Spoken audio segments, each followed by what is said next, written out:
Hello everyone, this is Midlife music teacher and I'm Mrs. G, and in this video I'm going to share a little bit about how I celebrated Music in Our Schools month with my students and my school community. So let's take it from the top.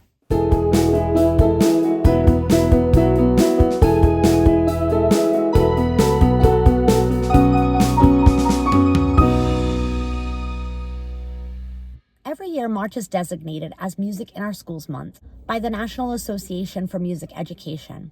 This has been a tradition that has dated back since 1985. So this year was the 40th year of celebrating March as Music in Our Schools Month. Over the past few years, I have been celebrating the Music in Our Schools Month with my school community and my students. And one of the things that I have done, and I did this year, is I create a slide deck. Now, in the past, the NAFME, National Association for Music Education, has provided a daily prompts slide deck. And many times those slide decks offered very cool and interesting facts about music education, about musicians, about instruments, all kinds of eclectic facts about music. Some of the prompts were geared more towards older students. So what I would do is I would make my own slide deck, use some of the prompts from their slide deck, and I would make up some prompts of my own. I would also include videos and other activities, and I would make the slide deck for each school day during the month of March. Here are a few examples of the slides that I put in my slide deck for Music in Our Schools Month. The template is from slidesgo.com. Then I share the slide deck with the whole school community in the hopes that classroom teachers will share those daily prompts through the month of March with the students. And sometimes I'll pull up the slide deck and share some of that with the students in my class. The only problem with sharing them in my class is I only see the students once a week. So I'm only going to see them 3 or maybe 4 times during the month of March to share those things with. So I suggest that teachers can share one a day, or on Friday they could share the whole week's worth of prompts. That's one way that I try to get the school community involved in Music in Our Schools Month. During the month of March was also a week dedicated to Literacy Week. So one of the days was Wear a Shirt You Can Read Day. So naturally, this was my shirt in honor of Literacy Week and Music in Our Schools Month. This year, I also passed out little pennants for students to share some things that they like about music or they find important about music. And so I had one for every student in the whole school. Grades K and 1, I offered to them that they could draw a picture. I shared the same prompts with 2nd, 3rd, and 4th grade, and I asked them to write one sentence.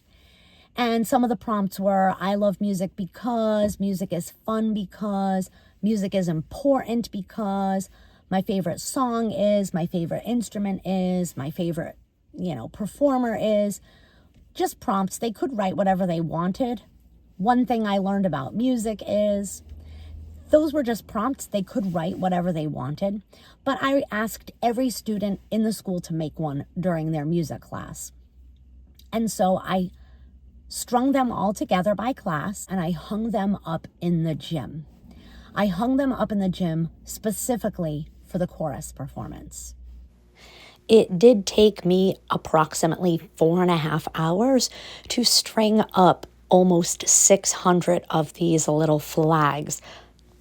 Now, the chorus performance for the past couple of years has been the culmination of Music in Our Schools Month. I hold one session of after-school chorus every single year, and that chorus is made up of 3rd and 4th graders who sign up for chorus. I do not have auditions. It's just a first come, first served 3rd and 4th grade chorus. And I usually get anywhere between 65 and 75 students that participate. We hold our rehearsals once a week through the months of January, February, and March. And then right at the beginning of April, we'll present our concert to the school. And then later that night, we'll present the concert to their families. And so the concert is the culmination of Music in Our Schools Month. The past couple of years, I have had a music theme for the concert.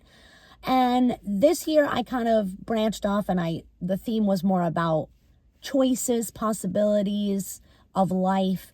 A lot of the songs did still have a music focus, but it was more put together through choices in life, possibilities.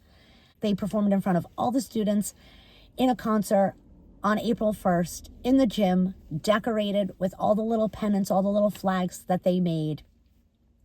And this is how I celebrated Music in Our Schools Month with my students and my school community. One of the things about this kind of task is that I am the only music teacher in my school. I am a department of one. So any efforts and advocacy that I do for Music in Our Schools Month is kind of a single person driven thing. I do appreciate NAFME for including lots of ideas for how you can celebrate Music in Our Schools Month. And hopefully in the future, I can keep growing this. I can maybe add to it each year just to get the advocacy out even more, maybe out into the broader community outside of just our school community. Obviously, the parents and families of the chorus students are a part of our Music in Our Schools Month. I put it on the programs. The concert is part of our Music in Our Schools Month celebration. And so there it is. That is how I celebrate Music in Our Schools Month with my students and my school community. Thank you so much for watching. We're going to end on a high note. If you don't mind, hit the like button and don't forget to subscribe to my channel. I'll see you next time. Bye.